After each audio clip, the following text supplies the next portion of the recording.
Assalamualaikum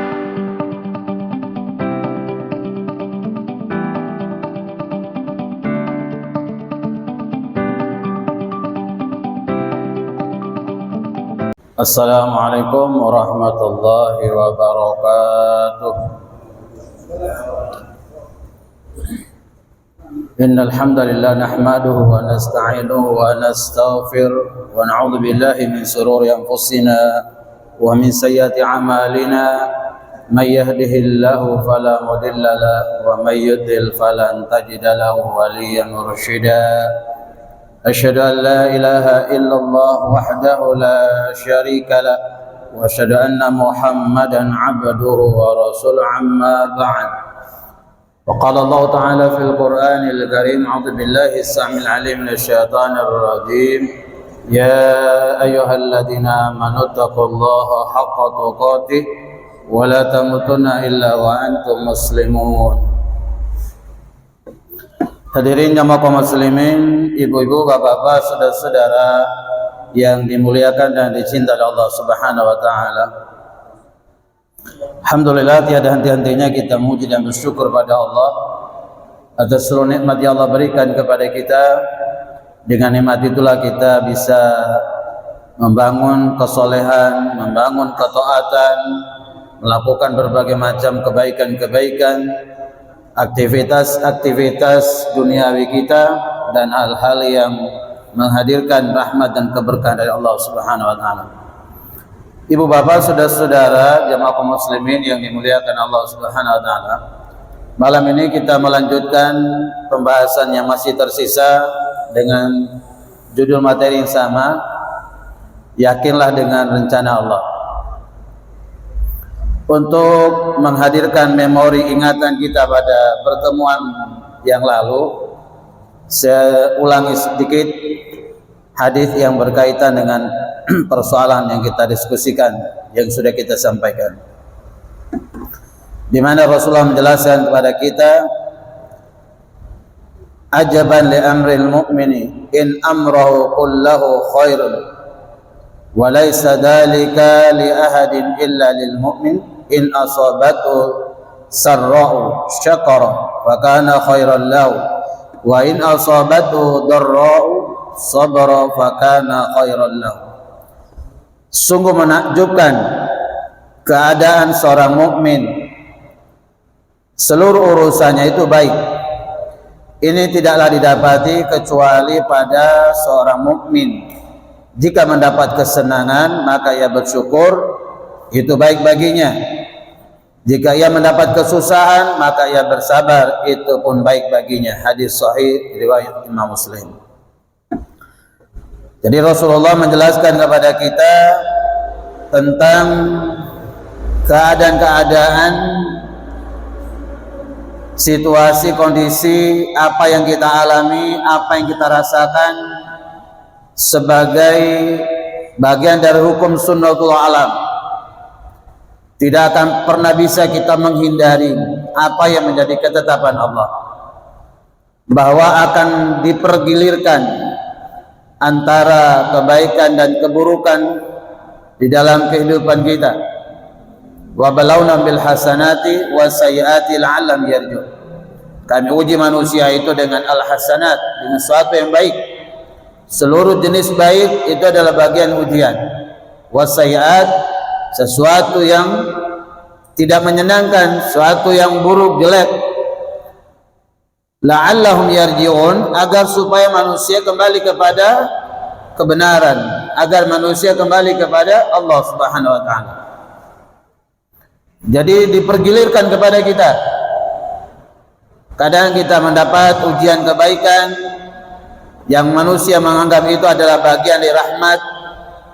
Kadang kemudian manusia dihadapkan dengan pilihan-pilihan, keadaan-keadaan yang tidak dia sukai, yang tidak dia kehendaki. Bahkan dia berupaya dengan maksimal mungkin segala kekuatan yang dia miliki untuk dia menghindar atau lari dari masalah itu.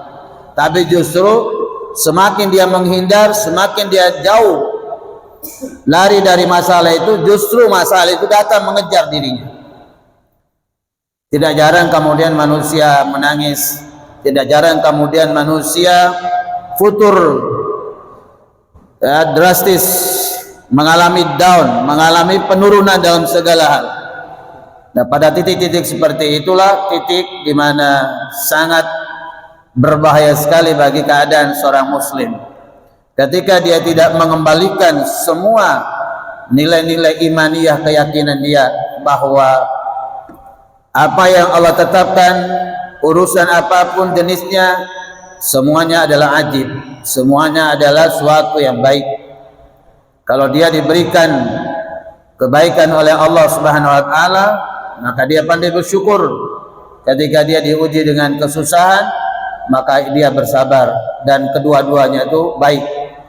Dan tidak akan ditemukan pada kondisi seperti itu kecuali pada diri orang-orang yang beriman. Artinya jemaah dimuliakan Allah Subhanahu wa taala, bagi orang-orang yang di luar orang beriman tentunya mengalami hal yang tidak sama dialami oleh orang-orang yang beriman. Kenapa kemudian selalu disebutkan orang beriman? Karena level orang beriman itu di atas orang-orang Islam, di atas Muslim, sehingga seluruh bentuk pembebanan syariat itu diberikan kepada orang-orang yang beriman. Ya ayyuhalladzina amanu kutiba alaikumusiyam, ya ayyuhalladzina amanu, dan seterusnya. Semua urusan-urusan yang berkait dengan syariat dibebankan kepada orang-orang yang beriman. Lalu jemaah dimuliakan Allah Subhanahu wa taala, di dalam hadis yang lain, ajibtu lil mu'mini innallaha la yaqdi lil mu'mini qada'an illa kana khairan lahu. Aku begitu takjub pada sosok seorang mukmin, kata Nabi. Sesungguhnya Allah tidaklah menakdirkan sesuatu untuk seorang mukmin melainkan pasti itulah yang terbaik untuknya. Jemaah dimuliakan Allah Subhanahu wa taala, hadis ini memberikan suatu gambaran kepada kita betapa dalam kehidupan apa yang kita dapatkan, apa yang kita rasakan, apa yang kita alami itu sesungguhnya itu terbaik untuk diri kita. Maka pada pertemuan yang lalu kita sudah menyatukan satu persepsi, mindset, pola memandang kita dalam mindset spiritual kita tentunya. Bukan mindset konvensional, bukan pola berpikir sebagaimana pada umumnya, tetapi pola berpikir yang dibalut dengan bingkai-bingkai syariat, bingkai-bingkai ilahiyah, di mana seseorang memandang, di mana seseorang melihat satu sub masalah yang Allah datangkan dalam kehidupannya, di mana masalah itu dia tinjau, dia lihat, dia pandang dari sudut kebaikan, maka ketika masalah yang sedang dialami itu buruk, kesusahan, penderitaan, itu akan baik bagi dirinya, karena sudut pandangnya dinilai dari sesuatu yang positif. Ketika manusia fokus pada suatu objek masalah dalam bentuk bingkai kesusahan, maka sesungguhnya dia tidak akan menjumpai, dia tidak akan menemukan nilai-nilai kebaikan, nilai-nilai syukur dalam dirinya. Dirinya paling apes, dia menganggap dirinya paling menderita. Di kolom langit ini hidupnya paling susah, padahal sejatinya di luar sana, di belahan bumi yang lain masih banyak orang yang jauh lebih menderita daripada kita. Jemaah dimuliakan Allah Subhanahu wa taala. Maka kemudian kemarin Allah memberikan satu pemetaan masalah. Ketika kemudian manusia meyakini, menganggap sesuatu yang baik dalam dirinya, apa yang dia dapatkan itu baik, apa yang terjadi dalam dirinya sesuatu yang menurut dia baik, belum tentu baik menurut Allah. Karena boleh jadi Allah menganggap itu tidak baik buat dirinya. Dan ketika dia menganggap sesuatu yang buruk terjadi pada dirinya, boleh jadi bagi Allah itu baik bagi dirinya. Ya. Ayat yang berkaitan tentang perang kemarin, bahwa perang itu sesuatu yang tidak diinginkan oleh manusia. Perang itu ya sesuatu yang tidak disukai. Karena orang berperang itu dua pilihan. Hidup dalam kondisi cacat, atau dia harus meninggalkan dunia yang dicintai, istri dan anaknya. Maka kemudian manusia seringkali menghindari untuk lari dari kematian. Padahal perang itu sangat baik bagi manusia. Karena dengan berperang itu sesungguhnya dia telah didekatkan oleh Allah Subhanahu wa taala satu jalan yang menuju kepada kemuliaan, yang orang lain tidak menjumpai, orang lain tidak merasakannya. Ketika dia ikhlas dalam berperang, dia menjadi syuhada, dia syahid, maka dia masuk dalam surga. Ya, tidak ditanya lagi seluruh persoalan tentang taklif, tentang sholatnya, puasanya, zakatnya lagi. Jalan tol masuk surga, cek masuk surga. Dan dia mengangkat 70 keluarganya masuk surga pula. Artinya itu sangat baik, dan tidak semua orang mengalaminya. Ya, tidak semua orang mengalaminya. Khalid bin Walid, siapa yang tidak kenal sosok beliau? Ketika memimpin peperangan tidak pernah kalah. Karena itulah kemudian ada kecemasan yang dirasakan oleh Khalifah Umar bin Khattab, maka Khalid dipecat. Ya, bukan dipecat sebenarnya, diminta untuk ada surat yang dikirim agar supaya tampuk kepemimpinan dalam perang, yang menjadi komando pusat dalam peperangan adalah Ubaidillah bin Jarrah. Dan Khalid bin Walid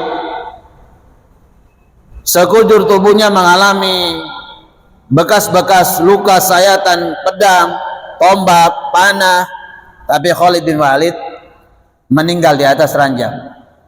Berapa banyak perang yang dia jalani, yang dia hadir, bertempur dengan gagah berani, membela kebenaran, tapi kemudian beliau meninggal di atas ranjang. Padahal cita-citanya syuhada. Ya. Jadi itu adalah ketetapan Allah. Kita nggak bisa mengganggu gugat ketetapan Allah. Kita nggak bisa mendikte Allah. Kita hanya berdoa. Allah kemudian menetapkan suatu urusan pada kita, itu terbaik buat kita. Maka kata Nabi di dalam hadis sahih, hendaklah kita selalu berniat untuk mati dalam kondisi syahid atau syuhada, walaupun nanti kamu harus meninggal di atas ranjang. Jadi punya cita-cita, punya harapan agar meninggal dalam kondisi syuhada, walaupun kemudian pada akhirnya kita meninggal di atas ranjang. Jamaah dimuliakan Allah Subhanahu wa taala. Mari kita perhatikan beberapa kejadian-kejadian, kondisi-kondisi yang dialami oleh para hamba Allah Subhanahu wa taala, yang diabadikan oleh Allah Subhanahu wa taala, baik dari kalangan nabi, orang-orang saleh, di mana kalau kita perhatikan dari sudut pandang sesuatu yang negatif, apa yang mereka alami itu mereka rasakan sesuatu yang menyusahkan, sesuatu yang menyengsarakan, sesuatu yang tidak mereka inginkan. Tapi disitulah pilihan Allah di dalam hal-hal yang tidak kita inginkan tadi. Sebenarnya ada hikmah yang luar biasa, ada kebaikan-kebaikan yang akan kita jumpai, kita temui di masa yang akan datang. Kisah pertama adalah kisah ibunda Nabiullah Musa alaihissalam. Semua kita tahu ketika ahli nujum Fir'aun menafsirkan takwil mimpinya Fir'aun, ahli nujum mengatakan, juru ramal mengatakan, wahai baginda raja, saat nanti lahirlah seorang laki-laki dari Bani Israel yang akan mengguncang singgasana kekuasaan, yang akan meruntuhkan kekuasaan panjenengan. Maka kemudian keluarlah suatu ultimatum, woro-woro disampaikan kepada Al-Gojo agar supaya yudabbihuna abana'akum wa yastahyuna nisa'akum. Firaun memberikan suatu ultimatum agar Al-Gojo melakukan sweeping. Setiap bayi dari Bani Israel yang lahir laki-laki bunuh, cincang. Dan yang lahir itu jenis kelaminnya wanita, aman dia. Ya, aman.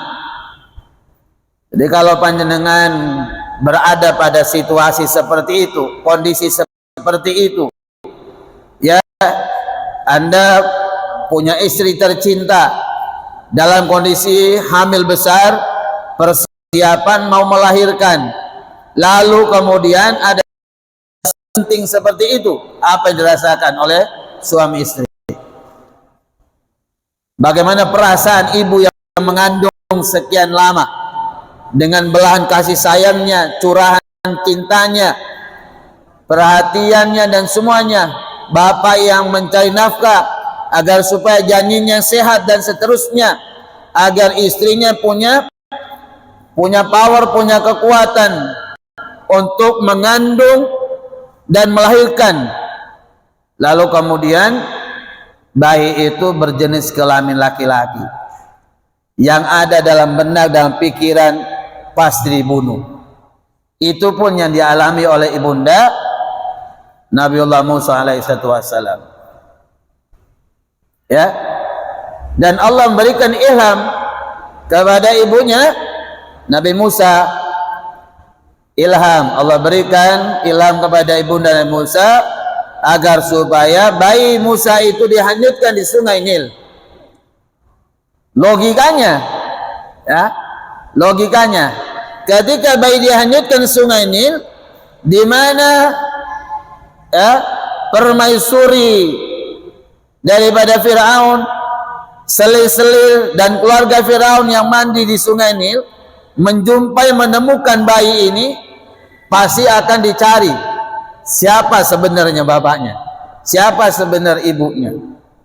Jadi begitu dihanyutkan ini, pikiran di sini nih bergelanyut dengan berbagai macam pertanyaan, rasa ketakutan, rasa kecemasan yang luar biasa.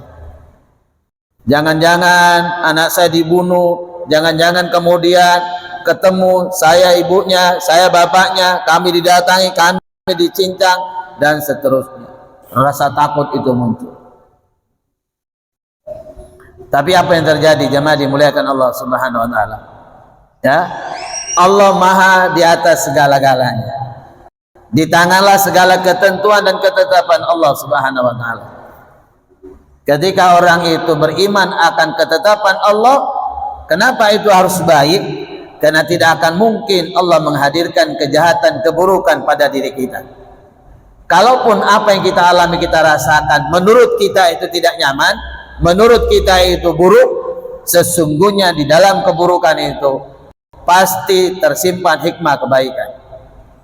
Karena alam bawah sadar kita sudah dipenuhi dengan persepsi yang salah, akhirnya kemudian pusat kita, perhatian kita pada objek masalah tersebut menyebabkan kita tidak bersyukur pada Allah. Kita menganggap ini adalah suatu yang tidak baik, suatu yang buruk.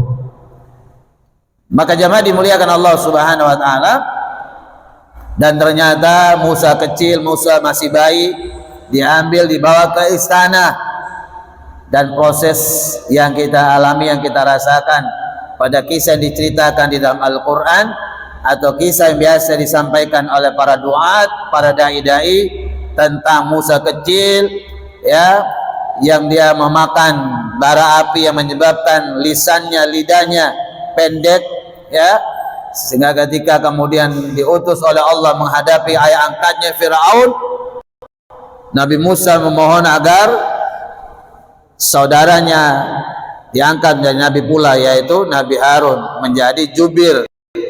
Karena Nabi Musa bicaranya cadel, takut omongan apa yang disampaikan tak mapan, tak nyaman, maka biar Nabi Harun kakaknya menjadi jubir.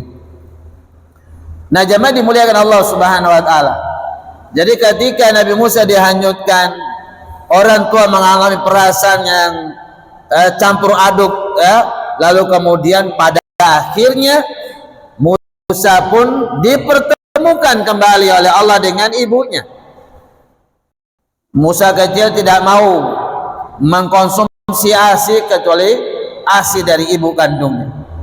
Dan seluruh ibu-ibu yang ada di masjid dikumpulkan menyodorkan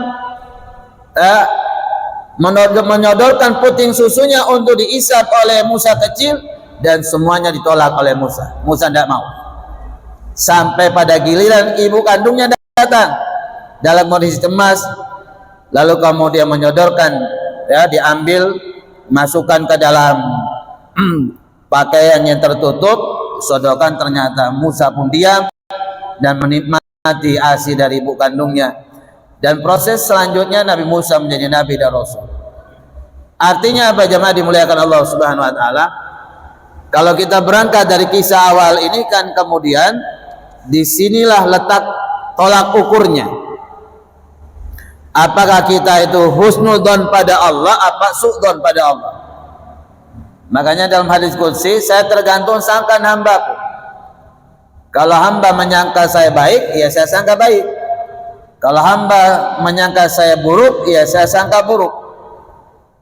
Jadi saat terjadi suatu peristiwa dalam kehidupan kita, hadirkan husnudzon pada ketetapan Allah. Jangan pernah mempertanyakan kepada Allah, kenapa seperti ini ya Allah? Kok saya ya Allah yang diuji? Kenapa bukan si fulan? Kenapa bukan si fulana? Kurang apa saya Allah?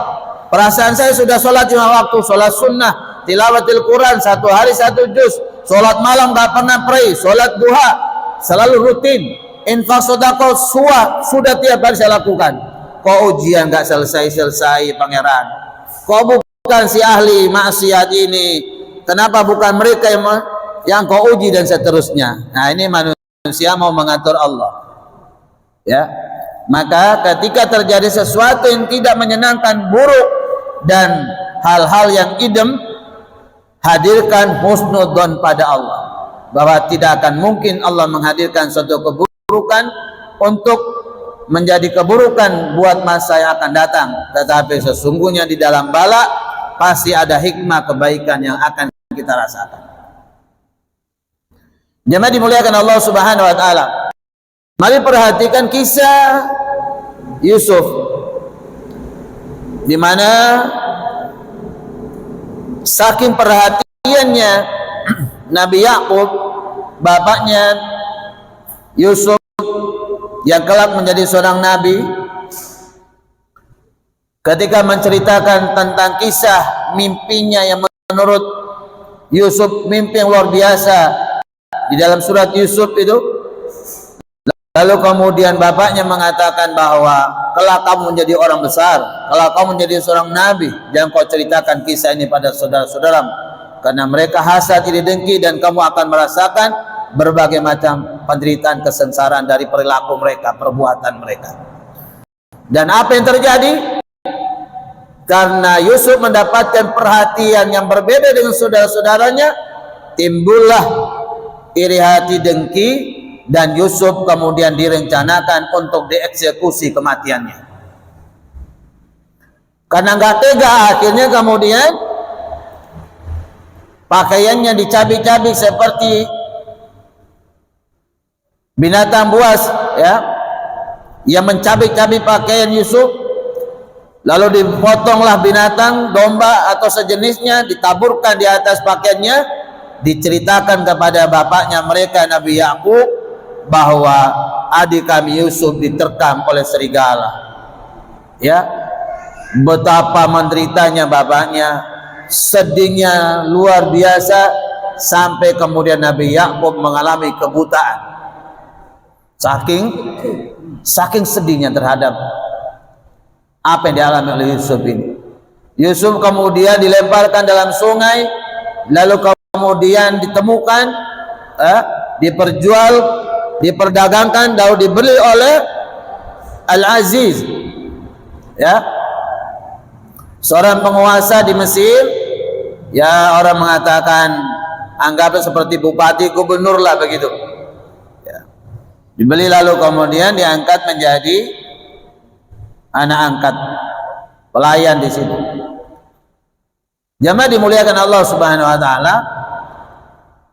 Kisah yang dialami Yusuf ini adalah kisah yang luar biasa. Dipisahkan dari saudaranya, dipisahkan dari ibu bapaknya, dilempar ke sumur, diperdagangkan, dia perjualbelikan, dipungut, dibeli menjadi anak angkat di situ, menjadi pelayan di situ. Lalu ibu angkatnya jatuh cinta padanya. Kisah yang kemudian Yusuf dimasukkan dalam penjara, luar biasa. Sampai pada akhirnya terjadilah peristiwa yang sangat mengharukan ketika Yusuf menjadi perdana menteri di Mesir, menjadi penguasa di Mesir. Lalu kemudian Yusuf bertemu dengan saudaranya, bertemu dengan bapa kandungnya, dan kemudian Allah mengembalikan penglihatan Nabi Yakub ketika beliau mencium aroma bajunya Yusuf alaihissalam. Lalu kemudian Allah pertemukan mereka dengan pertemuan yang sangat membahagiakan sekali, dan Yusuf kemudian kelak menjadi Nabi dan Rasul. Jadi proses kejadian yang dialami tidak menyamankan, tapi pada akhirnya endingnya membahagiakan. Jamaah dimuliakan Allah Subhanahu wa taala.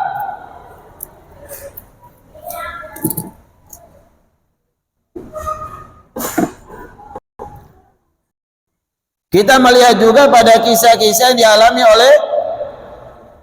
oleh seorang anak laki-laki yang disebutkan di dalam surah Al-Kahfi. Jamaah dimuliakan Allah Subhanahu wa taala, ketika Nabi Musa berguru kepada Khidir, dan start awalnya Khidir mengatakan bahwa engkau Musa tidak akan bisa sabar berguru kepadaku. Kata Nabi Musa, insyaallah saya sabar, saya siap menanggung segala risikonya. Ya, jamaah dimuliakan Allah Subhanahu wa taala, kisah mulai Khidir melubangi perahu, Nabi Musa kemudian marah. Kenapa ini perahunya orang miskin kemudian dilobangi, sampai di darat begitu menemukan ada anak-anak langsung dibunuh oleh Khidir. Dibunuh oleh Khidir.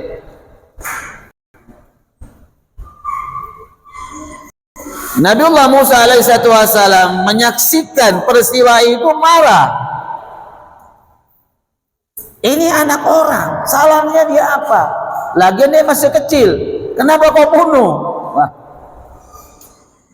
Kali kedua kalinya Khidir mengatakan, kamu Musa tidak akan pernah bisa sabar berguru kepadaku. Dan itu kemudian diabadikan oleh Allah Subhanahu wa taala di dalam surat Al-Kahfi pada ayat 80 sampai 81. A'udzubillahi samil alim minasyaitonir rajim. Wa ammal ghulamu fakana abawahu mu'minain fakhashina an hiqahuma tughyanan wa kufra فأردنا أن يبدلهما ربهما خيرا منه زكاة وأقرب رحما. Dan adapun anak muda itu, maka keduanya adalah orang-orang mukmin, dan kami khawatir bahwa dia akan mendorong kedua orang tuanya itu kepada kesesatan dan kekafiran, dan kami menghendaki supaya Tuhan mereka mengganti bagi mereka dengan anak lain yang lebih baik kesuciannya, dan anak itu lebih baik dalam kasih sayangnya terhadap kedua orang tuanya. Jemaah dimuliakan Allah Subhanahu wa taala, apa yang dilakukan oleh Khidir ini bukan keinginan Khidir sendiri. Ini adalah perintah Allah. Musa nggak tahu kalau itu perintah Allah. Ya. Maka spontanitas, memang Musa ini adalah Nabiullah Musa ini adalah seorang sosok nabi yang temperamen, ya. Beliau sangat tegas, ya, beliau sangat kuat, sehingga kemudian melihat sesuatu yang melanggar syar'i marah dia. Tapi pada akhirnya kemudian setelah pada proses Khidir meminta agar Nabi Musa menemaninya mengangkat runtuhan bangunan yang di dalamnya ada harta terpendam anak yatim, yang sudah waktunya anak yatim itu sudah dewasa dan mereka berhak untuk mewarisi kekayaan orang tuanya. Nabi Musa mengatakan, ngapain bantu mereka? Kita sampai di sini perut keroncongan, tabu lapar, haus. Tidak ada yang kemudian menjamu kita. Ngapain kita bantu mereka? Disitulah kemudian Khidir menjelaskan 3 rahasia penting dalam pembelajaran yang diminta oleh Allah Subhanahu wa taala agar Musa berguru kepada Khidir. Jadi jemaah dimuliakan Allah Subhanahu wa taala, ketika segala sesuatu terjadi pada orang lain, kadang-kadang kemudian kita melihat sesuatu yang buruk. Kita kemudian mengatakan, kenapa dia bisa begitu? Kenapa dia mengalami ini? Kenapa? Dan seterusnya. Padahal sesungguhnya Allah yang memberi ketetapan. Di dalamnya pasti ada kebaikan. Tapi kebaikan itu akan diketahui pada masa yang akan datang. Ya. Karena kita terlalu mengambil sebuah kesimpulan prematur. Terlalu dini kita mengambil sebuah kesimpulan yang menuju kepada su'donnya kita kepada Allah Subhanahu wa taala. Ya. Makanya jemaah dimuliakan Allah Subhanahu wa taala, ketika terjadi sesuatu pada orang lain dan apa yang terjadi itu hal yang buruk, hal yang merupakan aib, cacat, celah dan seterusnya, maka kemudian hendaklah kita berdoa kepada Allah Subhanahu wa taala agar supaya tidak terjadi peristiwa atau keadaan kondisi itu pada diri kita. Karena kalau kita ikut mencela, kita ikut membuli, maka pada waktunya Allah hadirkan musibah yang sama atau lebih parah daripada itu, dan kita akan hancur. Jemaah dimuliakan Allah Subhanahu wa taala. Pada kisah yang lain, mari kita renungi kisahnya Ummu Salamah. Ummu Salamah adalah salah satu ummahatul mukminin, istri Rasulullah Muhammad sallallahu alaihi wasallam. Ummu Salamah ini menikah dengan Abu Salamah. Abu Salamah ini orang kafir, buanten luar biasa, kaya raya. Waktu naksir Ummu Salamah, kata Ummu Salamah, wahai Abu Salamah, nggak ada wanita ya yang di Madinah ini yang tidak suka dengan ketampanan. Seluruh wanita mengharapkan engkau menjadi suaminya. Engkau adalah orang kaya raya, dan semua wanita menginginkan hidup dalam kemewahan. Tapi wallahi, ya, apa yang ada pada dirimu tidak akan berpengaruh di dalam diriku.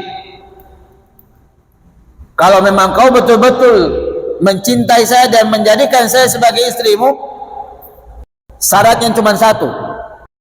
Masuklah kamu dalam Islam dan keislamanmu menjadi mahar buatku. Saya tidak minta hartamu. Saya minta keislamanmu menjadi maharku. You mau? Lalu kemudian terjadilah pernikahan. Abu Salamah pun masuk Islam. Sampai kemudian jemaah dimuliakan Allah Subhanahu wa taala, Abu Salamah salah seorang sahabat yang kaya, sahabat yang sangat baik dan seterusnya. Ya? Suatu waktu Abu Salamah mengalami sakit yang parah. Lalu Abu Salamah memanggil istrinya. Wahai Ummu Salamah, ta'al kemari. Rasa-rasanya waktunya sudah dekat. Ya. Kata Ummu Salamah, wahai Abu Salamah, walaupun menurut pikiran manusia orang sakit parah itu lebih dulu meninggal, tapi bisa jadi orang sehat lebih dulu meninggal daripada orang sakit. Ya. Kata orang Arab, wa kam min sahih mata min ghairi illah. Betapa banyak orang sehat mati tanpa sebab. Sehat-sehat mati. Wa kam min saqimin asahina min ad-dahri. Berapa banyak orang yang sakit tapi bisa hidup berkepanjangan waktu. Sudah didoakan anaknya, menantunya, cucunya, mudah-mudahan bapaknya, mbahnya cepat mati, warisan cepat dibagi. Semakin didoa enggak mati-mati. Padahal sudah terbaring di atas ranjang. Ya. Jemaah dimuliakan Allah Subhanahu wa taala. Kayak pangeran Saudi. Berapa? 20 tahun. Enggak sadar, tertidur lelap, baru terbangun, dibangunkan oleh Allah Subhanahu wa taala.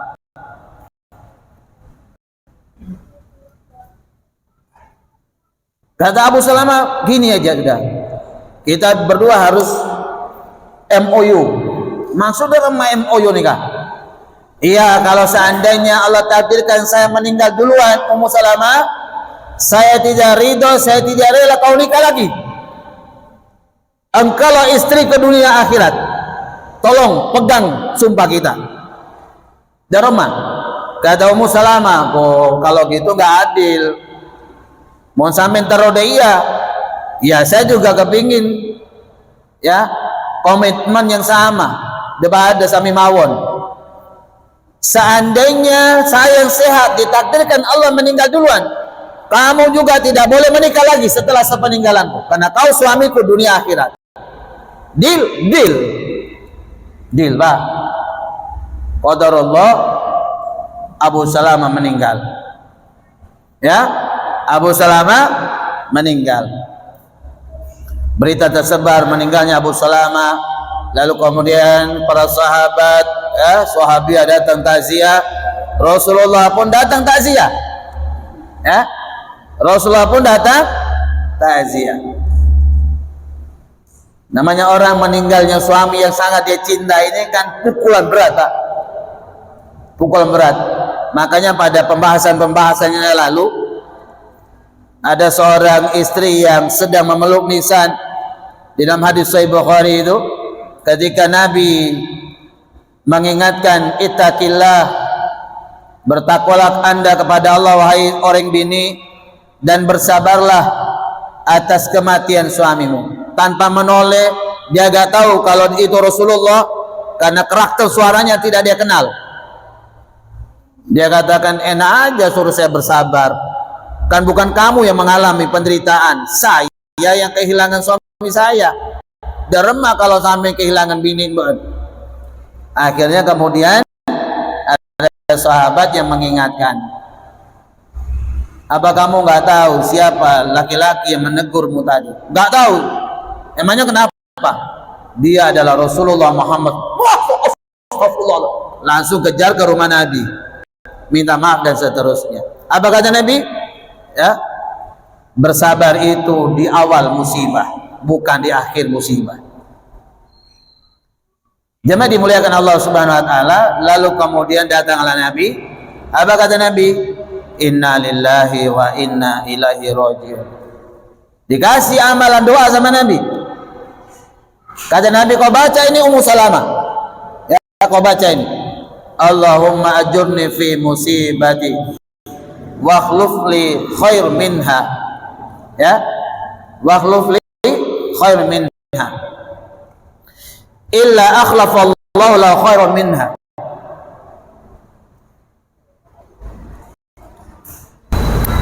Ini sebenarnya doa yang Nabi berikan pada Ummu Salamah ketika meninggalnya Abu Salamah. Para ulama membawa dalil ini untuk seluruh masalah. Musibah apa saja terjadi pada diri kita, cepat berdoa ini.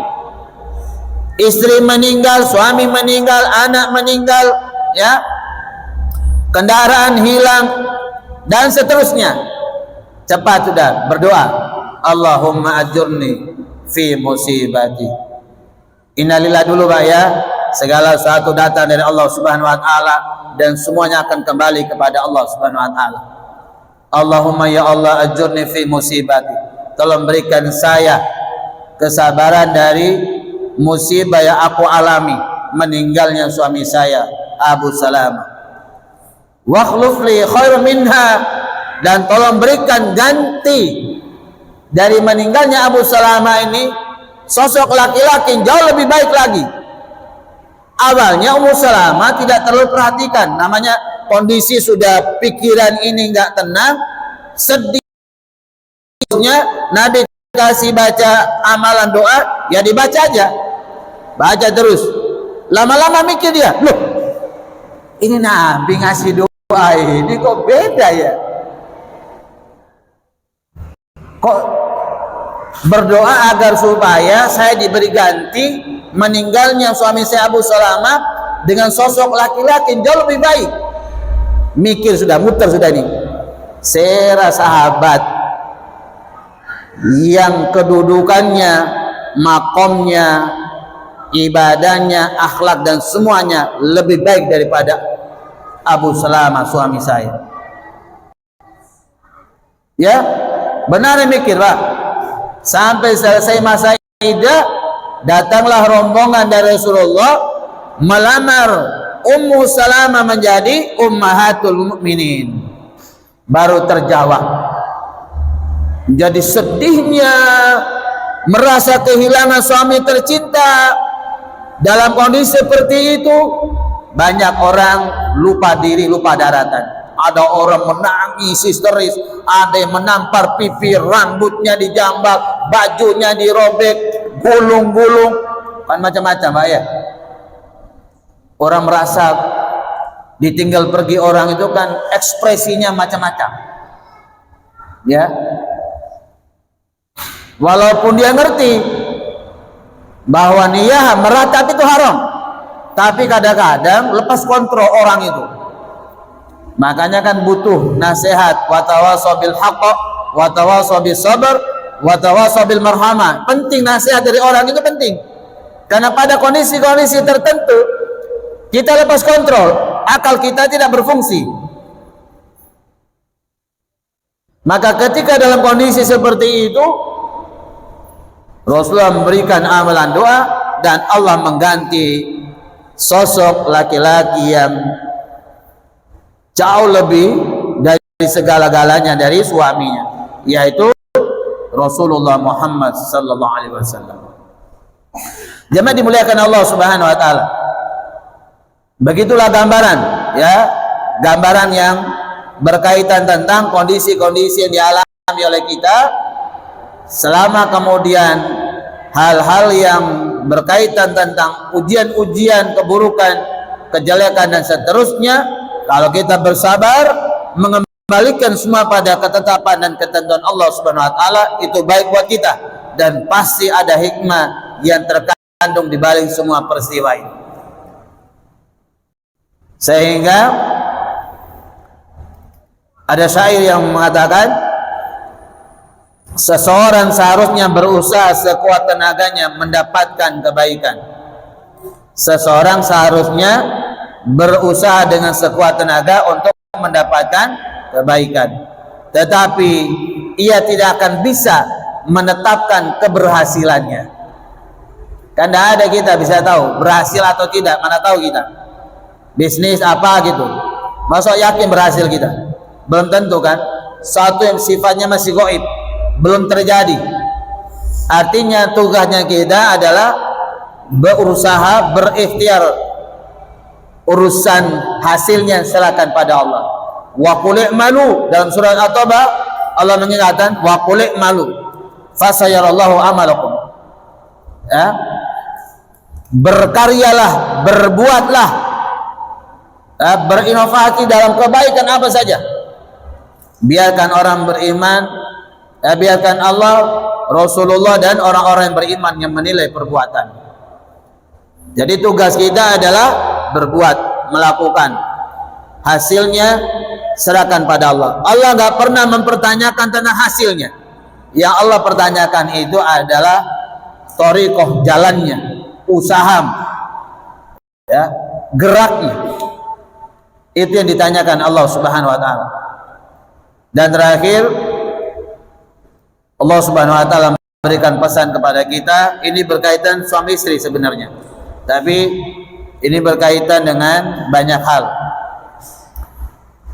Di mana di dalam surah An-Nisa ayat 19 Allah Subhanahu wa taala berfirman, fa asa syai'an fayaj'alallahu fihi khairan katsiran. Jika para suami menjumpai pada diri seorang istri itu sesuatu yang tidak disukai, yakinilah bahwa Allah telah memberikan istrimu itu banyak kebaikan. Istri kita bawelnya minta ampun, cerewet juga karuan. Kalau kita fokus pada kebawelan, kecerewetan istri kita, maka kebaikan semua istri akan tertutup. Tapi kalau kita bersabar bahwa ini adalah kekurangan istri kita, dan kita yakini terlalu banyak kebaikan istri yang sudah dia berikan pada kita. Dia telah melahirkan anak kita, dia telah memelihara anak kita, dia telah membesarkan anak kita, menyusui anak kita, dia telah membersihkan rumah buat kita biar tidurnya kita nyaman, rumahnya rapi. Bangun pagi dia sudah siapkan kopi, teh, dia sudah siapkan sarapan kita, makan siangnya, makan malamnya, pakaian kita sudah dia setrika. Banyak sekali kebaikan istri. Kalau hanya satu dua kekurangan pada diri istri, memang begitu kekurangan manusia. Nggak ada manusia yang sempurna. Maka Allah mengingatkan, fa asa an taqru syai'an fayaj'alallahu fihi khairan katsiran. Apa saja kau jumpai sesuatu yang tidak baik pada istri kita, pada suami kita, pada teman kita, pada keadaan hidup kita, pastikan Allah telah menyediakan banyak kebaikan yang akan kita jumpai, akan kita temukan pada diri pasangan kita, atau kita jumpai pada kehidupan kita di masa-masa yang akan datang. Sampai di sini ada pertanyaan, kritik, saran, masukan, revisi, saya persilakan.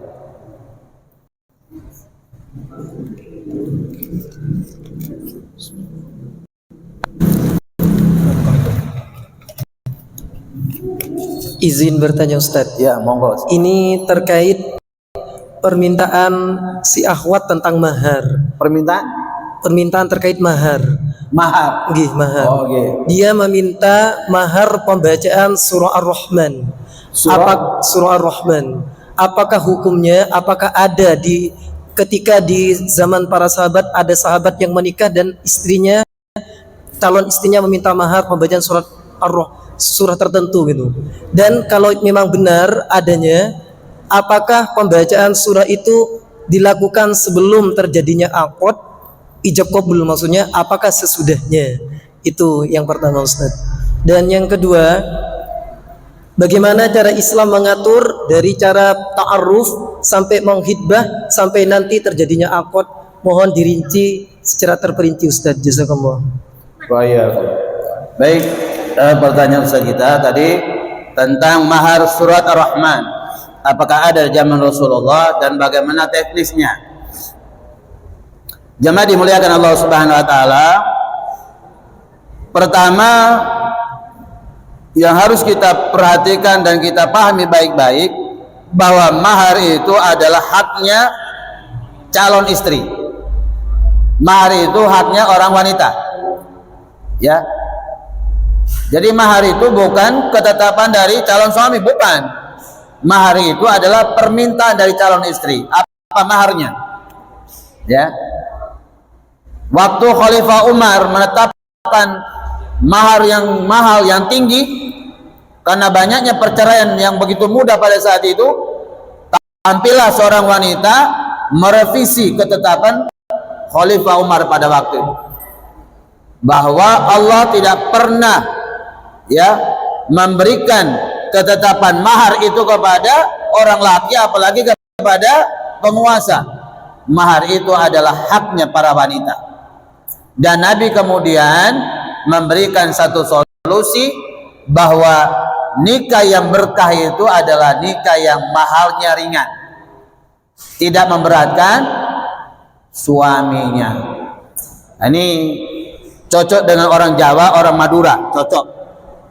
Mahar seperangkat alat sholat sah, mahar PC seket sah, mahar PC 100 sah. Berbeda dengan orang Flores daerah saya, belum Sri Pinangnya, Sri Pinang bukan Sri Pinang itu, ya, panjang, bawaannya panjang, Mbak. Belum lagi maharnya secara syar'i, belisnya secara adat gading gajah. Wajib itu, Pak. Ya, gading gajah tahun 2002 itu 1 meter 200 juta. Dari strata sosial terbawah sampai tuan tanah itu bisa kelas atas, bisa 3, bisa 5, bisa 7, bisa 9, bisa 11 kali kan sudah. Jadi mahar itu ringan, jangan beratkan pada laki-laki. Yang kedua, karena mahar itu haknya wanita, maka wanita bebas menentukan apa maharnya. Mau menentukan maharnya Al-Quran, surah apa yang diinginkan di dalam Al-Quran, cincin besi, atau apa saja, itu adalah haknya wanita. Maka ketika kemudian maharnya surat Ar-Rahman, sah pernikahannya. Ketika datang seorang wanita melamar dirinya pada Rasulullah, ya Rasulullah, saya kepingin jadi ummahatul mukminin. Rasulullah telok. Nabi nggak mau, nunduk Nabi. Cerdas sahabat ini, cerdas. Ya Rasulullah, pangapunten Rasulullah, seorang seraja. Mohon sampean tak terok, limpahkan saya kepingin nikahi wanita itu. Boh, ongku enggak? Engki. Ya sudah, apa yang kau punya? Pulang kau cari apa yang di rumah yang bisa kau jadikan mahar. Cari, gak nemu apa-apa. Datang lapor kepada Nabi. Kata Nabi, cari lagi. Walau hanya kau temukan satu cincin besi. Cincin besi. Datang lapor, ya Rasulullah, cincin besi juga gak punya. Saking miskinnya saya. Apa yang kau hafal dari Al-Quran? Surah Al-Ikhlas. Kata dia, surah Al-Ikhlas. Oke, saya nikahkan kamu dengan wanita ini, maharnya surat Al-Ikhlas. Sah, hadis sahih itu. Sah pernikahannya. Apalagi surat Ar-Rahman, ya. Lemak nih kan. Ya. Terus teknisnya kan, ya fulan, saya nikahkan, saya kawinkan Anda dengan putri saya dengan mahar surat Ar-Rahman, ya, dengan surat Ar-Rahman, wajib dibaca sekarang. Saya terima pernikahannya dan seterusnya. Sudah selesai. Setelah akad nikah, baca surat Ar-Rahman. Karena tunai benih apa? Bukan kredit. Tunai kan? Habisin dibaca. Selesai akad nikah, sah doa. Baru kalau selesai, dengarkan sudah maharnya. Ya, dibacakanlah surat Ar-Rahman sampai selesai. baru sah dia menemui istrinya ya, untuk bertemu dengan istrinya. Kalau belum dibacakan, ya para ulama berbeda pendapat. Ya, nikahnya sah, tapi kemudian dia masih menanggung hutang sampai dia membacakan surat Ar-Rahman. Makanya kan harus ada komunikasi. Mas, sampean hafal enggak surat Ar-Rahman? Ada seorang tak hafal dulu. Ya jangan minta Rahman, minta yang sederhana, Al-Ikhlas. Hafal Mas? No, merem hafal saya ini. Ya sudah. Jamaah dimuliakan Allah Subhanahu wa taala. Selanjutnya tentang mekanisme di dalam ta'aruf. Ya begitu saja ya, proses ta'aruf sampai kepada proses pernikahan. Kan begitu. Pertama jamaah dimuliakan Allah Subhanahu wa taala, di dalam ta'aruf, kan ta'aruf itu kan perkenalan. Ya, perkenalan. Jadi ketika ada orang kemudian mau nadar, mau ingin melihat calon dan seterusnya, ada yang menjodohkan dan seterusnya, ya, diperkenalkan. Jadi ada komunikasi yang dibangun oleh walinya atau ustadz yang menjodohkan mereka. Jangan sampai kemudian mereka berdua komunikasi sendiri. Jadi ada yang menjadi pihak ketiga yang menjembatani komunikasi di antara keduanya. Ya, sampai sekarang di Facebook itu ta'aruf poligami, grupnya ada Pak, posak Pak, berbayar 250, ya duda-duda ini Pak, kepingin nikah, cari yang cadar, cari yang cantik, sudah bayar sudah Pak. Komunikasi nanti admin yang menjembatani komunikasi sampai acara pernikahan. Nah, jemaah dimuliakan Allah Subhanahu wa taala, ketika ta'aruf ini perkenalan, itu kan biasanya zaman dulu biodata. Namanya siapa, anaknya dari siapa, bapaknya dan seterusnya, warna kulit, rambut apa, tingginya berapa, berat badannya berapa, penyakit apa yang dialami dan seterusnya. Ya, keinginannya gimana, cari laki-laki kayak apa, cari wanita kayak apa dan seterusnya, semua dikeluarkan. Jadi waktu ta'aruf nggak ada yang ditutupi, karena kalau ada kebohongan setelah akad nikah ditemukan hal-hal yang cacat, boleh terjadi perceraian pada saat itu karena dianggap membohongi. Makanya disampaikan apa punya penyakit apa dan seterusnya. Lalu kemudian jemaah dimuliakan Allah Subhanahu wa taala, nador, melihat, memandang. Ya. Saat memandang ini para ulama memperbolehkan. Jadi misalkan ada orang laki ingin melihat orang wanita, tapi wanitanya nggak tahu. Atau ada wanita ingin melihat laki-laki yang dijodohkan, laki-lakinya nggak tahu. Boleh mengintip. Ya. Sampai para ulama membahas, sampai kemudian dia melihat atau mengintip ketika dia tidak menggunakan hijab, apa benar-benar normal fisik dan tubuhnya dan seterusnya. Bahkan jemaah dimuliakan oleh Allah Subhanahu wa taala, dalam madzhab Daud Al-Zahiri, Ibnu Hazm mengatakan, undur ilaiha. Ketika kemudian Nabi menyatakan, apakah Anda sudah melihat calon wanitamu? Belum. Katanya sahabat belum. Kata Nabi, undur ilayya, lihat dulu calon wanita yang mau kau nikahi. Dengan melihat itu, ada satu hal yang membuat kamu tertarik untuk menikahi.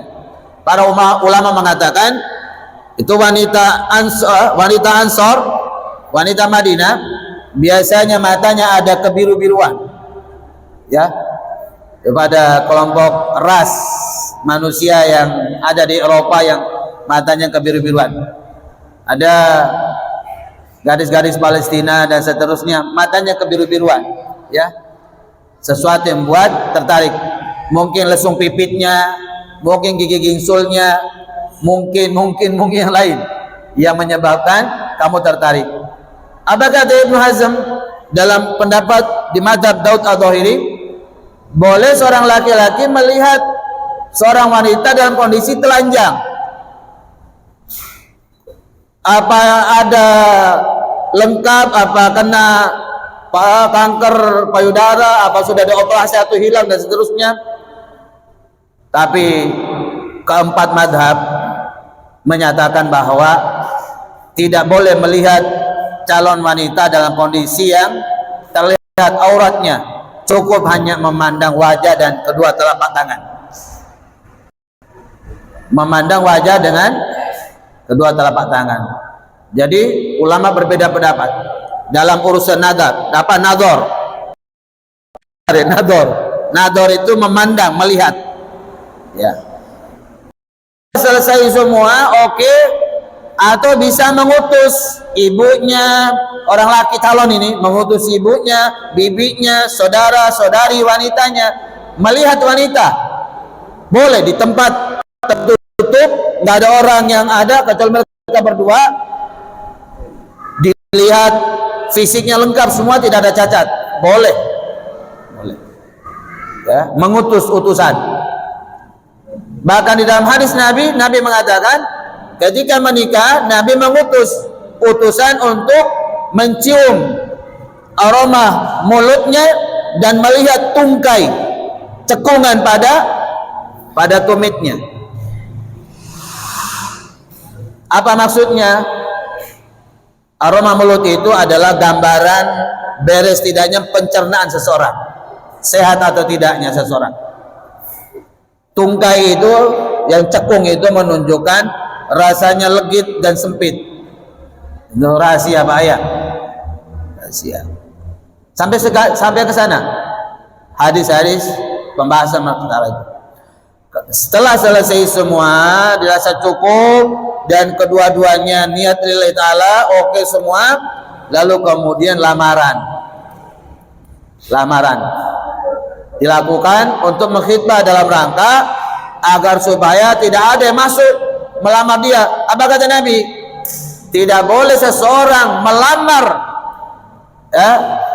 wanita yang sudah dilamar oleh saudaranya. Kalau katanya kita, pokoknya sebelum janur kuning melengkung terobos. Oleh Pak, tidak boleh seseorang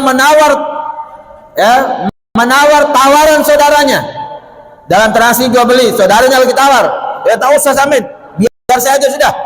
Berapa dia minta? Saya minta. Oleh.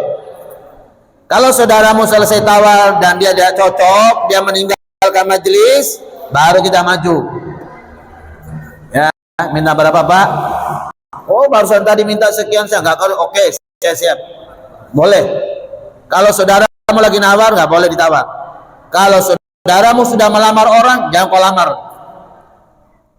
Kalaupun terjadi pernikahan, hukumnya sah, tapi dia telah mencederai persaudaraan yang menyebabkan keharuman. Ya. Allah Subhanahu wa taala, lamaran kembali kepada kembali kepada kebiasaan. Mau berapa lama tenggang waktu sampai ke pernikahan, itu urusan kepada kita. Agama tidak menentukan. Kebaikan lebih cepat disegerakan. Ya, disegerakan agar supaya tidak terjadi hal-hal yang tidak diinginkan. Dalam lamaran ini, laki dan wanita ini belum menjadi suami istri. Nah, ini kadang-kadang kita ini bahaya, Pak. Kadang-kadang karena adat istiadat yang bertentangan dengan agama ini, kadang orang sudah lamaran dianggap seperti suami istri. Boleh calon suaminya tidur di rumah. Bahaya nih Pak.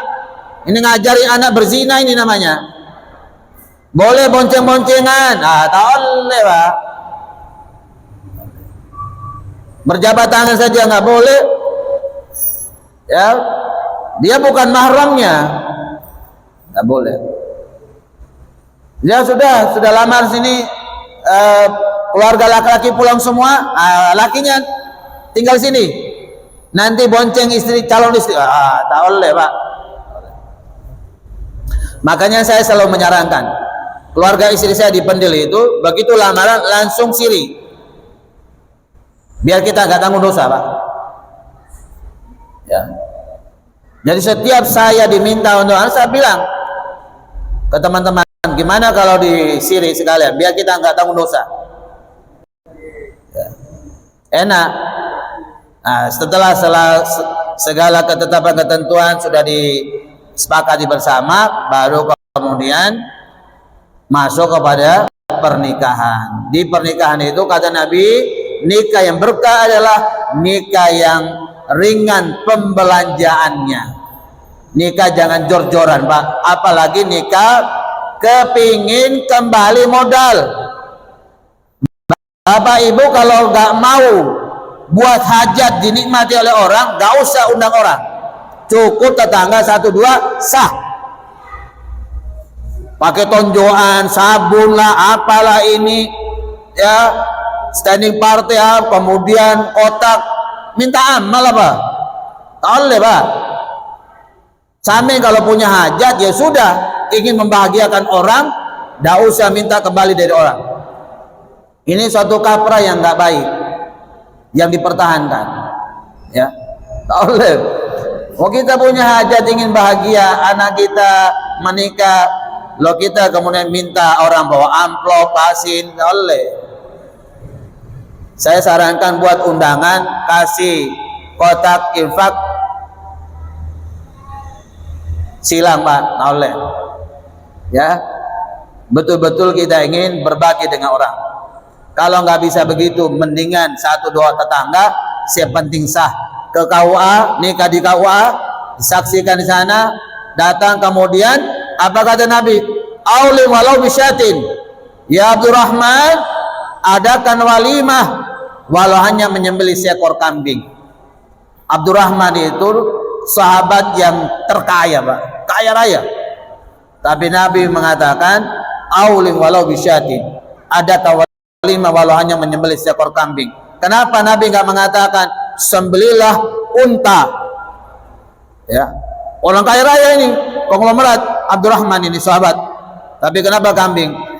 Nabi ingin mengajarkan, walaupun kamu kaya, ya kamu harus menunjukkan rasa toleransi kepada keluarga yang lain. Takut, ya kamu kaya, besanmu kaya apa enggak? Takut besan kita orang nggak mampu. Akhirnya mereka juga utang sana sini karena ingin menyandingkan derajat kedudukan. Akhirnya agama menjadi berat. Padahal kata Nabi, inna dina yusrun.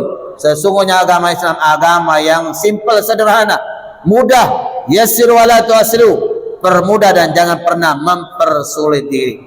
Banyak orang setelah nikah peleng cetak, nyari otang agar bisa bayar utang.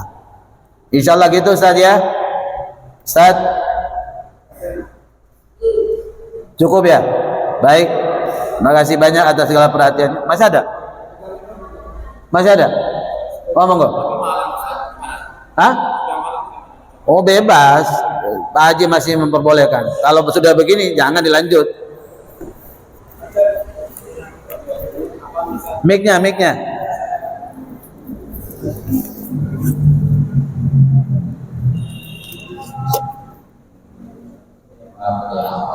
Bismillah. Saya mau menanyakan ketika kecil Nabi bisa menasihatkan Fir'aun sudah bisa mengatakan Fir'aun bahwa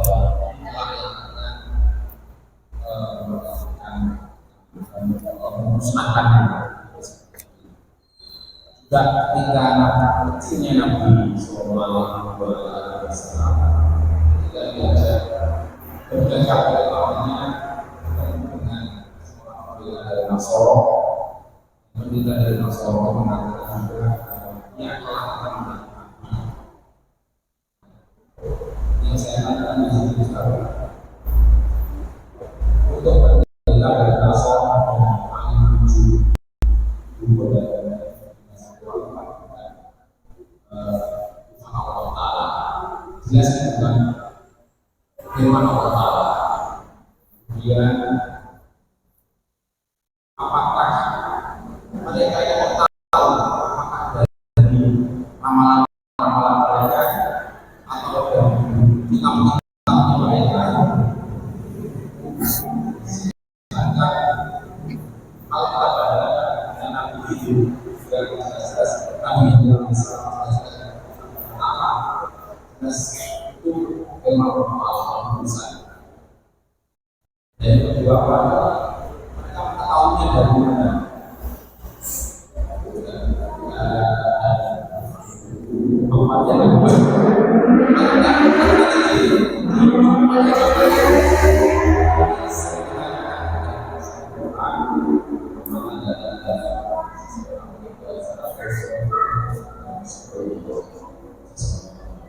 Baik, terima kasih banyak. Pertanyaan pertama, bagaimana orang yang menjadi ahli nujum pada Raja Fir'aun dan pendeta Buhairah yang menyampaikan kepada Abu Thalib bahwa ini kelak menjadi seorang nabi yang dicari oleh bangsa Yahudi.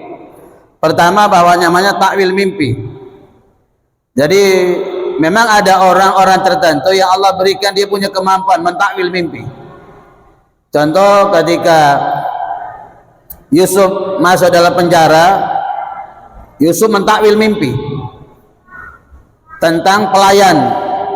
Yang satu nanti dipenggal oleh raja, yang satu diangkat derajatnya. Belum jadi nabi.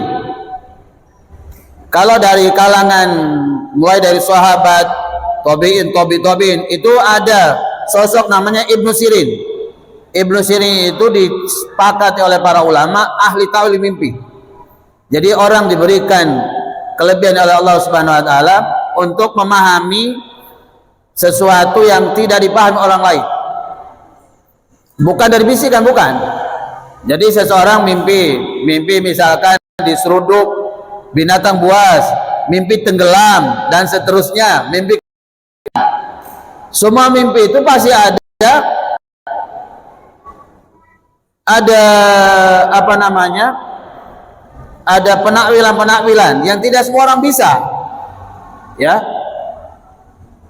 Nah, untuk mengetahui itu memang ada disiplin-disiplin keilmuan dan kemampuan-kemampuan yang Allah hadirkan, yang Allah berikan, yang menjadi kelebihan pada dirinya yang tidak dimiliki orang lain.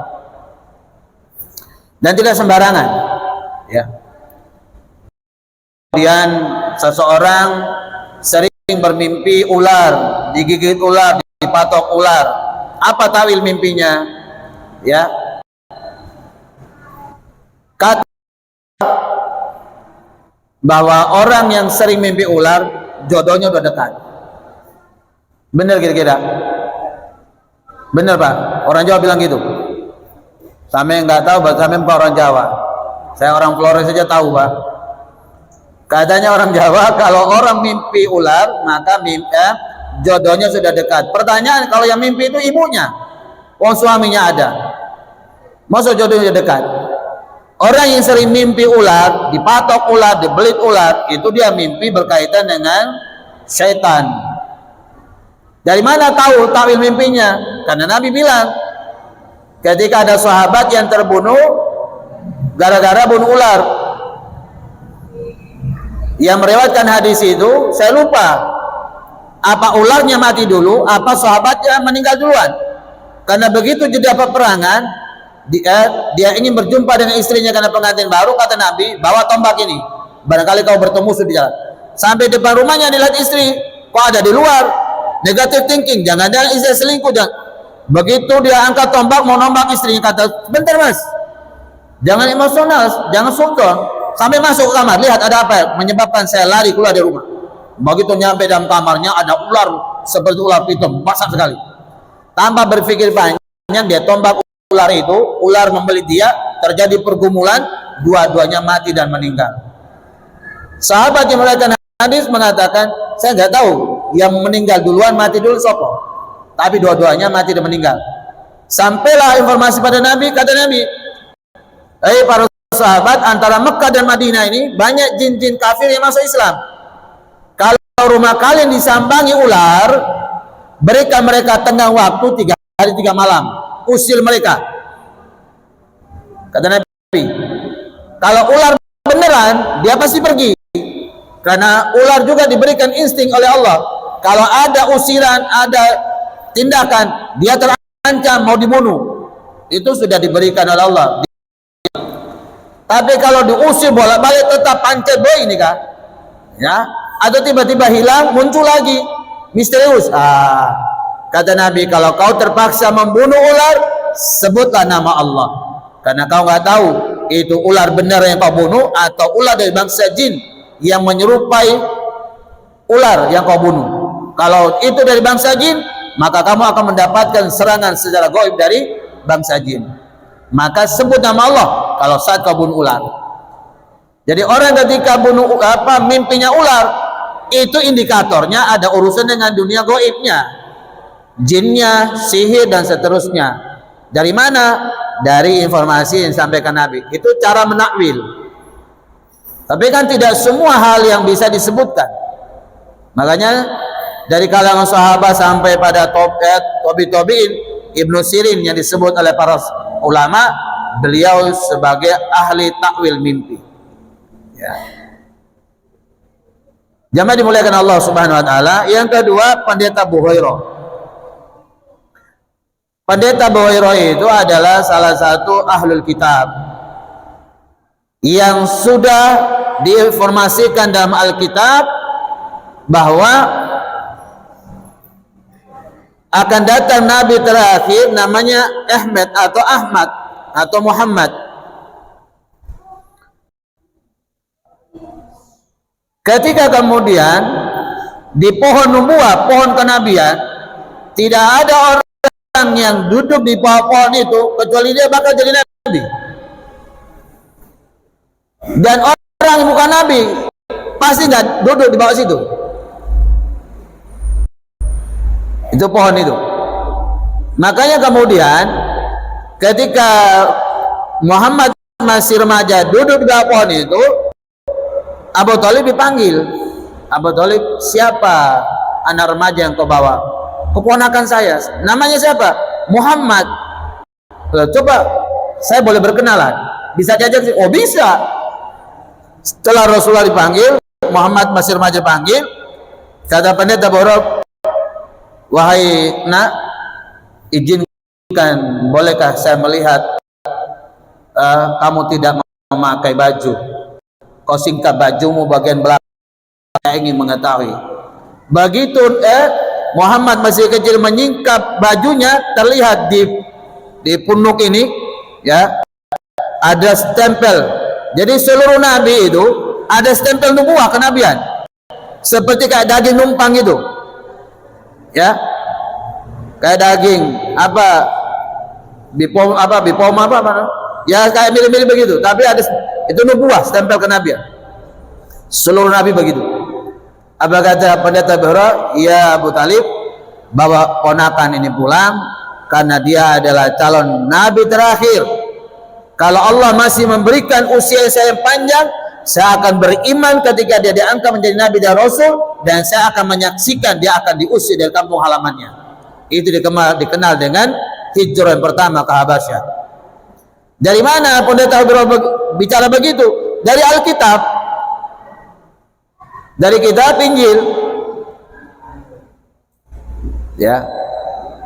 Jadi jamaah dimuliakan Allah Subhanahu Wa Taala. Disinilah kemudian terjadi perbedaan antara dukun paranormal. Wali itu ada dua. Ada waliullah, orang beriman, entah dia tukang beca, rup-rup, pokok dia beriman waliullah. Bukan waliullah itu wali yang gila, yang nggak pakai baju, orang tangannya disebah-sebah, dicium bolak-balik, waliullah, wali janda padanya. Nggak ada pak, wali itu nggak ada namanya. Ya, kalau orang gila sampai jadi wali gitu, para sahabat tuh wali semua. Enggak gila ini. Kadang-kadang kita ini diajak untuk jadi gila juga. Banyak kan di YouTube itu ustadz kiai mengatakan ini waliullah, ini cium, nggak pakai baju pak, wali katanya. Waliullah itu, wali itu adalah orang beriman. Semua orang beriman wali. Yang kedua wali syaitan, walinya syaitan, yaitu dukun paranormal. Jadi dulu ketika di tafsir Ibnu Katsir, syaitan itu bersosok naik ke langit, mencuri pembicaraan Allah dengan malaikat. Malaikat turun hujan di sini, malaikat angin kencang sini, gempa di sini, ini gini. Itu setan, jin ini mencuri informasi. Makanya di surat As-Saffat itu mereka dilempar dengan meteorit. Kalau dalam bahasa kita meteorit, ya, benda angkasa jatuh di langit, terbakar karena atmosfer. Bukan. Itu adalah senjata yang digunakan oleh malaikat untuk melempar jin yang mencuri informasi, pembicaraan Allah dan malaikat. Nah, pembicaraan itu disampaikan kepada walinya, itu dukun paranormal. Dari 100 kebenaran, 99 didustakan, 1 yang benar.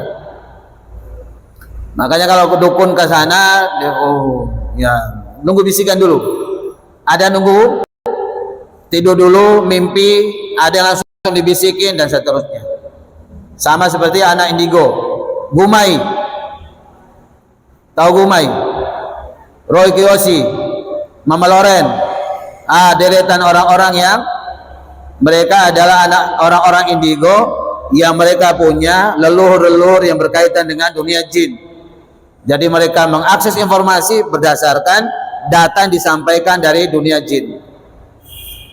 Nah, beda dengan orang normal lagi, insya Allah gitu. Yang kedua, ciri orang yang husnul khotimah dan orang yang su'ul khotimah. Orang yang husnul khotimah, pertama, meninggalnya mengucapkan 2 kalimat syahadat, minimal mengucapkan la ilaha illallah. Apa kata Nabi?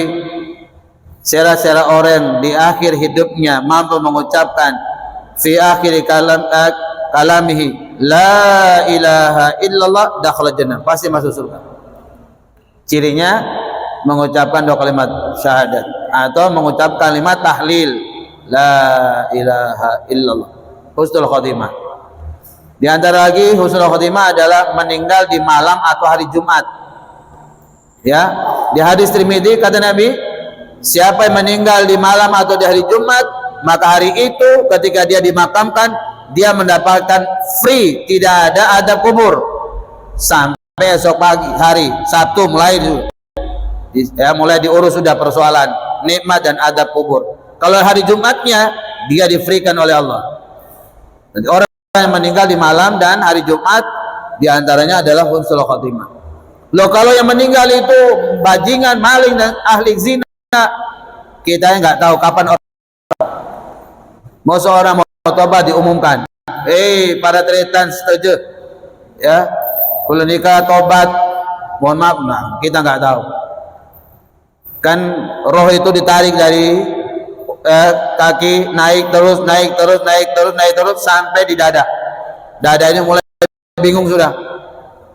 Kok banyak orang yang bersurban ya, putih-putih datang. Nah, mulai sudah ini Pak, ya, goncang sudah sini, ya. Nah, orang dicabut rohnya dari kaki sampai sini, dia masih bekerja, masih sholat, ya. Kak Ustadz Yahya Waloni masih khutbah Jumat, meninggal, masya Allah. Ada yang sholat, pimpin sholat subuh, meninggal di sujud terakhir, masya Allah. Jadi proses berjalannya roh itu orang masih beraktivitas. Nanti kalau sampai di sini, dada mulai bingung, takutan, data dan seterusnya. Kalau sudah sampai di tenggorokan, kata Nabi, innallaha la yuqbalu taubatal abdi ma lam yughargir. Sesungguhnya Allah tidak akan menerima tobat seorang hamba kalau rohnya sudah nyampe tenggorokan. Kalau sudah sampai sini nggak ada tobat, Pak. Di bawahnya tenggorokan, dada ke bawah, ini orang bertobat, tobatnya diterima oleh Allah Subhanahu wa taala. Dan saat orang dalam kondisi koma, mana mungkin dia cerita pada kita, mana mungkin dia ngomong pada kita. Ahli zina, ahli maksiat, gak taunya meninggal di malam atau di hari Jumat. Ya, itu urusan Allah, segala ketentuan Allah. Ya, Rasulullah meninggal di hari apa? Rasulullah meninggal di hari apa? Rasulullah meninggal tidak di hari atau di malam Jumat. Ya, artinya apa jemaah dimuliakan Allah Subhanahu wa taala? Kalau Nabi jelas, Pak. Ya, Nabi jelas, makomnya jelas, kedudukannya jelas, umatnya ini, ya, jemaah dimuliakan Allah Subhanahu wa taala. Bagaimana orang meninggal sul khotimah? Ya misu-misu meninggal kayak di Flores itu. Ayo sudah Pak, ucapan la ilaha illallah. Joker. Tiap hari gitu Pak. Di pinggir pantai itu Pak, tiap hari gini Pak. Judi itu tiap hari Pak. Sambil nunggu ikan. Waktu meninggalnya dituntun. Kata Nabi, bisikan ke telinga orang yang lagi nazar. La ilaha illallah. Pelankan suaramu. Jangan kau paksa dia. Ya, perhatikan bibirnya, dia bergerak atau tidak. Kalau tidak, kau ulangi lagi, jangan kau paksa. Karena saat orang mau meninggal, datang iblis. Hamba Allah fulana, keluar dari agama Islam, agama Rasulullah, ya menjadi kafir, ateisme, ya menjadi Hindu, Buddha, Konghucu, Nasrani, Yahudi, semua disebutin. Keluar. Makanya kata Nabi, sikat dengan senjata andalan. Lakinu mautakum, talkinkan orang yang mau mati. Mautakum itu orang mau mati, Pak, bukan sudah mati, Pak. Mau mati, ditalkinkan. La ilaha illallah, biar dibaca. Kalau sudah dibaca gitu, omongannya dosa gak karuan, ngamuk-ngamuk, mati gitu, jelas suruh khotimah itu. Terus pertanyaannya adalah, kalau dia suruh khotimah, apa kemudian dia ke neraka? Tiap orang itu beda-beda.